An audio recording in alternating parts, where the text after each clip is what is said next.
तो third episode की शुरुआत में हमें बताया जाता कि फर्जी नोट आखिरकार किस तरह से हमारे देश में एंटर होते हैं। नेपाल, भूटान और पाकिस्तान से सबसे ज्यादा फर्जी नोट हमारे देश में एंटर होते हैं और फिर बताया जाता कि नोटों को थोड़े थोड़े करके बाजार में फैलाया जाता है। तो मंसूर ने एक टीम बनाई थी जो कि इन्हीं लोगों को पकड़ने का काम करेगी। तो माइकल यहाँ पर सभी को प्रोसेस बता रहा होता है कि आखिर ये नोट हमारे देश में कैसे एंटर होते हैं। जिसके बाद शेखर हमें बताता है कि इन फर्जी नोटों के पीछे किन बड़े बड़े लोगों का हाथ है, जिसमें पहला नाम था मंसूर दलाल और उसकी लास्ट लोकेशन जॉर्डन की है। वो इंडिया भी खुफिया तरीके से आता है लेकिन किसी को भी नहीं मालूम पड़ता। तो मंसूर दलाल का फर्जी नोटों के पीछे एक बहुत बड़ा कनेक्शन है। दूसरा नाम आता है जितेंद्र जोशी का, जिसे सभी लोग जीतू काका कहते हैं और ये भी मंसूर के साथ ही काम किया करता है। तीसरा नाम है सैयद बिलाल नायक, जिसे सब बिलाल कहते हैं और बिलाल ही मंसूर के पैसों को डिलीवर करता है। आगे आरबीआई का ऑफिस दिखाया जाता है जिसमें कि मेघा अपने ऑफिसर से कह रही थी कि जो नोट उसे रेस्टोरेंट से मिला है वो उसकी लोकेशन जानना चाहती है और इस नोट के पीछे कौन है वो ये छानबीन भी करना चाहती है। लेकिन वो ऑफिसर मेगा से कहता है कि हम जेम्स बॉन्ड नहीं है, ये काम पुलिस का है और वैसे भी उन्होंने एनआईए वालों को इस नोट के बारे में बता दिया है, वो लोग इस नोट के बारे में पता कर लेंगे। आगे एविडेंस रूम में हम माइकल को देख पाते हैं। उस एविडेंस रूम में 2000 के वो ढेर सारे नोट थे जो कि उन्हें काठमांडू से मिले थे। यहाँ पर वो उन जाली नोटों में से ढेर सारे नोट अपने साथ रख लेता है क्योंकि इनके द्वारा वो इन्वेस्टिगेशन करना चाह रहा था। लेकिन यहाँ से निकलने के बाद वो एक मोबाइल शॉप पर जाता है जहाँ पर कि वो 2 आईफोन खरीदता है और पेमेंट वो उन्हीं जाली नोटों से करता है जो कि उसने हाल फिलहाल में एविडेंस रूम से लिए थे। तो एक आईफोन की कीमत 70,000 रुपए थी। दोनों आईफोन को खरीदने के बाद वो पहला आईफोन अपने साथी शेखर को गिफ्ट करता है और दूसरा आईफोन वो अपने बेटे व्योम के लिए रखता है। जिसके अगले सीन में हम सन्नी और फिरोज को देखते हैं जो कि एक क्लब में थे। दरअसल आज उनसे सूरत के एमएलए मिलना चाह रहे थे। दरअसल उन्हें एक बहुत बड़ी डील के बारे में उनसे डिस्कशन करना था। एमएलए यहाँ पर सन्नी से कहता है कि उन्हें 20 करोड़ रुपए के जाली नोट चाहिए और कहता है कि वो सौदे की बात हमेशा आमने सामने बैठकर करता है और बाहर आने के बाद उन्हें पता चलता है कि ये पैसे उन्हें ही डिलीवर करने पड़ेंगे। एमएलए के आदमी ये पैसे लेने नहीं आने वाले और ये डिलीवरी उन्हें 2 हफ्ते के अंदर ही करनी थी। तो 2 हफ्ते में 2 करोड़ रुपए के जाली नोट छापना एक बहुत बड़ा टास्क था। साथ ही इनके पास पेपर भी खत्म हो चुके थे क्योंकि 20 करोड़ के जाली नोट छापने में ढेर सारा पेपर चाहिए होगा और पेपर फैक्ट्री से ये बार बार वो पेपर चुरा भी नहीं सकते हैं। जिसके बाद हम माइकल को देखते हैं जो कि अपने बेटे के बर्थडे पर आया हुआ था। यहाँ पर वो उसे आईफोन गिफ्ट करता है जिसे देखकर उसका बेटा खुश हो जाता है। साथ ही हमें यहाँ पता चलता है कि उसकी पत्नी यानी कि रेखा से उसकी बिल्कुल भी नहीं बनती है। बात तो डिवोर्स तक पहुंच चुकी है, इसके बावजूद वो किसी तरह से रिश्ता निभा रहे हैं। अब अगले सीन में मेघा अपने ऑफिसर के पास जाती है और उन्हें बताती है कि उसे क्राइम ब्रांच के ऑफिसर माइकल के साथ काम करने का मौका मिला है, इसलिए वो कुछ दिनों की लीव चाहती है। अगले सीन में हम चाचू और फिरोज को एक एजेंसी में देखते हैं जो कि एक बूढ़े आदमी का पहचान पत्र बनवाने के लिए गए थे। दरअसल वो लोग इस एजेंसी के द्वारा वो पेपर चाहते थे, इसलिए वो अपनी खुद की एजेंसी खोलते हैं और उन्हें लाइसेंस भी मिल चुका था। अब एजेंसी तो खुल चुकी थी, अब वहाँ पर काम करने के लिए उन्हें कोई लड़की की भी जरूरत थी, इसलिए वो एक जॉब निकालते हैं और ढेर सारी लड़कियों का इंटरव्यू लेते हैं जिसमें कि उन्हें एक लड़की पसंद आ जाती है जो कि 3 लैंग्वेज में बात कर रही थी, इसलिए उसकी जॉब पक्की हो जाती है। आगे हम मेघा को देखते हैं जो कि माइकल सर के पास आई हुई थी और उन्हें बताती है कि वो आरबीआई में काम करती है और जाली नोट पकड़ने में एक्सपर्ट है और साथ ही वो उन्हें बताती है कि उसने एक ऐसी चिप भी बनाई है जिससे कि जाली नोटों को पकड़ा जा सकता है। यहाँ पर उसे एक नोट दिया जाता है और उससे कहा जाता है कि इस नोट की पहचान करो कि ये असली है या फिर नकली। तो वो अपने मोबाइल का एक ऐप निकालती है और उस नोट को स्कैन करने के बाद बताती है कि ये नोट नकली है। मेघा उनसे कहती है कि उन्हें मेरी जरूरत जरूर पड़ेगी, इसलिए माइकल उसे जॉब पर रख लेता है। अब अगले सीन में हम फिरोज और अनीस को एक टेलीफोन डायरेक्टरी के ऑफिस में देखते हैं। दरअसल वो यहाँ से ढेर सारी टेलीफोन डायरेक्टरी खरीदना चाहते थे और 50% के भाव से वो यहाँ की टेलीफोन डायरेक्टरी खरीद लेते हैं। अब अगले दिन मेघा माइकल सर के पास आती है और उनसे कहती है कि कुछ दिन पहले वो एक रेस्टोरेंट में गई थी जहां उसे 500 का एक जाली नोट मिला है और वो चाहती है कि जिसने ये नोट बनाया हम उसे ढूंढे। शहर में 100 से ज्यादा प्रिंटिंग प्रेस है लेकिन उस रेस्टोरेंट के आसपास सिर्फ 11 ही ऐसे प्रिंटिंग प्रेस है जहां पर कि ये नोट छपे जा सकते हैं और अगर हमने वो 11 प्रिंटिंग प्रेस चेक कर लिए तो यकीनन वो आदमी हमें मिल जाएगा जिसने ये नोट बनाया है। लेकिन यहाँ पर माइकल सर मेघा से कहते हैं कि फिलहाल ये जरूरी नहीं है, वो तो आराम से पकड़ा जाएगा, अभी फिलहाल सिर्फ हमें मंसूर पर फोकस करना है। इतना बोलकर माइकल और शेखर यहाँ से चले जाते हैं। लेकिन मेघा को उन 11 प्रिंटिंग प्रेस की इन्वेस्टिगेशन करनी थी, तब वो माइकल के बिना परमिशन के एक परमिशन लेटर पर उनकी सील ले लेती है और जाकर पुलिस वालों को बता देती है जिससे कि वो उसके साथ कोऑपरेट करना शुरू कर देते हैं और धीरे धीरे करके वो शहर के उन सारे प्रिंटिंग प्रेस को चेक करने लगते हैं जहाँ पर की अखबार छपे जा सकते हैं। और रास्ते में उन्हें क्रांति पत्रिका नाम का प्रिंटिंग प्रेस दिखता है, इसलिए वो उस जगह पर जाने लगते हैं। यहाँ जहां दूसरी तरफ सन्नी और फिरोज बिना टेंशन के पैसों को छाप रहे थे। लेकिन थोड़ी ही देर के बाद चाचू को मालूम पड़ता है कि उनके प्रिंटिंग प्रेस के सामने पुलिस आ चुकी है। तो वो तुरंत ही सन्नी को बताते हैं और सन्नी को जब ये बात पता चलती है तो वो तुरंत ही खिड़की पर जाते हैं और उन लोगों को देखते हैं। उन लोगों को ऐसा लग रहा था कि फैक्ट्री को बंद देखकर ये यहाँ से निकल जाएंगे, लेकिन ये लोग तो अंदर आने का ठान कर बैठे थे। मशीन भी आवाज कर रही थी, लेकिन ये लोग मशीन भी बंद नहीं कर सकते थे, क्योंकि अगर इन्होंने मशीन बंद की तो एक बहुत बड़ा बंडल का नुकसान हो जाएगा। तो 15 मिनट में वो बंडल पूरी तरह से छपकर तैयार हो जाएगा। और तभी चाचू के पास उन पुलिस वालों का कॉल आता है। तब चाचू उनका ध्यान बटाने के लिए बाहर चले जाते हैं, जिस पर कि वो पुलिस वाले चाचू से कहते हैं कि इस फैक्ट्री को खोलो। जिस पर कि चाचू उनसे कहते हैं कि वो इस फैक्ट्री का ओनर नहीं है, इस फैक्ट्री का ओनर माधव है और बिना परमिशन के वो इस फैक्ट्री को नहीं खोल सकता। लेकिन तभी मेघा नोटिस करती है कि अंदर से मशीन चलने की आवाज आ रही है, पर थोड़ी देर में ही वो तुरंत बंद भी हो जाती है। लेकिन ये सुनने के बाद तो अब उन्हें अंदर जाना ही था, इसलिए शटर को खुलवाया जाता है और वो लोग अंदर जाकर चेक करना शुरू कर देते हैं। यहाँ फैक्ट्री के अंदर ही फिरोज और सन्नी सारे पेपर्स वाले नोटों को लेकर एक रूम में छिपे हुए थे।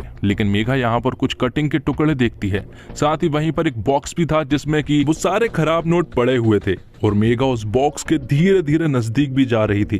साथ ही हम मेघा के पीछे ही सन्नी को देख पाते हैं, जिसके हाथ में एक स्पैनर था और वो बस मेघा को मारने ही वाला था। लेकिन तभी यहाँ पर मेघा के पास माइकल सर का कॉल आ जाता है और उन्हें ये बात मालूम चल चुकी थी कि उसने परमिशन लेटर पर उनका सील लिया है। और यहाँ उस पुलिस ऑफिसर के पास भी एसीपी सर का कॉल आ जाता है और वो तुरंत ही यहाँ से निकल जाने को कहते हैं। ये सुनने के बाद तो मेघा और वो पुलिस ऑफिसर तुरंत ही यहाँ से निकल पड़ते हैं, जिससे कि सन्नी और के साथ ही बाल बच चुके थे। जिसके बाद ये अपना काम करना फिर से शुरू करते हैं। लेकिन थोड़ी देर के बाद हम देखते हैं कि यहाँ पर सन्नी के नानू आ जाते हैं और उनके हाथ में ढेर सारा पैसा भी था और वो सन्नी से कहते हैं कि उन्हें नहीं मालूम है कि ये पैसे उसके पास कहाँ से आए, शायद वो रखना भूल गया होगा। जबकि सन्नी को ऐसा लग रहा था कि वो लोग पकड़े गए हैं, जिस पर चाचू सन्नी को बताते हैं कि ये पहले भी हो चुका है। वो बताता है कि माधव की मेमोरी धीरे धीरे लॉस हो रही है। यहाँ ऑफिस में मेघा माइकल सर से माफी मांगती है और उनसे कहती है कि ऐसा दोबारा नहीं होगा, जिस पर कि माइकल सर भी उसे माफ कर देते हैं। अब अगले सीन में हम सन्नी और फिरोज को देखते हैं, जो कि सूरत जा रहे थे क्योंकि उन्हें 20 करोड़ रुपए की डिलीवरी करनी थी। और रास्ते में एक चेक पॉइंट पड़ता है जहाँ पर कि कुछ पुलिस वाले खड़े हुए थे और वो सन्नी के ट्रक की तलाशी करना भी शुरू कर देते हैं। शुरुआत के कुछ बॉक्स में उन्हें टेलीफोन डायरेक्टरी मिलती है, लेकिन आगे जाली नोट रखे थे और ये बात सन्नी बहुत अच्छे से जानता था, इसलिए वो एक पैर को पीछे मारता है और वहां से कुछ शराब की बोतल निकल आती है, जिससे कि उन पुलिस वालों को ये लगता है कि ये लोग इन्हीं शराब की बोतलों को बिना परमिशन के दूसरी तरफ ले जा रहे हैं। जिसके बाद वो इनसे डील करते हैं और 30,000 में वो डील फाइनल भी कर लेते हैं। तब सन्नी ने इन पैसों की सूरत में सही सलामत डिलीवरी कर दी थी। तो इस काम को करने के बाद सन्नी और फिरोज काफी खुश थे और वापस लौटते वक्त वो एक क्लब में पार्टी भी करते हैं। लेकिन जब वो अपने घर लौटते हैं तो यहाँ पर हम नानू को देखते हैं, जिन्हें कि उनके काम के बारे में सब कुछ पता चल गया था। वो यहाँ पर सन्नी और फिरोज को बहुत बुरा सुनाते हैं और आखिर में सन्नी और फिरोज को अपने घर से बाहर भी निकाल देते हैं। और इसी के साथ एपिसोड 3 यहीं पर खत्म होता है। तो 4th एपिसोड की शुरुआत में हम देखते हैं कि वित्त मंत्रालय द्वारा एक ऐसी मशीन लॉन्च होती है जिसके द्वारा जाली नोटों के बारे में पता लगाया जा सकता है। और ये मशीन दरअसल में मेघा ने ही बनाई थी और इस मशीन का नाम रखा जाता है धनरक्षक। जिसके बाद हम माइकल को देख पाते हैं, जो कि अपनी पत्नी रेखा के घर पर था। दरअसल आज वो उसके बेटे व्योम को घुमाने के लिए अपने साथ ले जाने वाला था। जब वो रास्ते में होता है तो वो उससे कहता है कि आज वो उसे पाव भाजी खिलाएगा और रास्ते में जब वो उसे पाव भाजी खिलाता है तो उसके बेटे व्योम का पेट खराब हो जाता है, इसलिए वो उसे तुरंत ही अपने घर ले आता है और वो उससे कहता है कि मम्मी को वो कुछ भी ना बताए।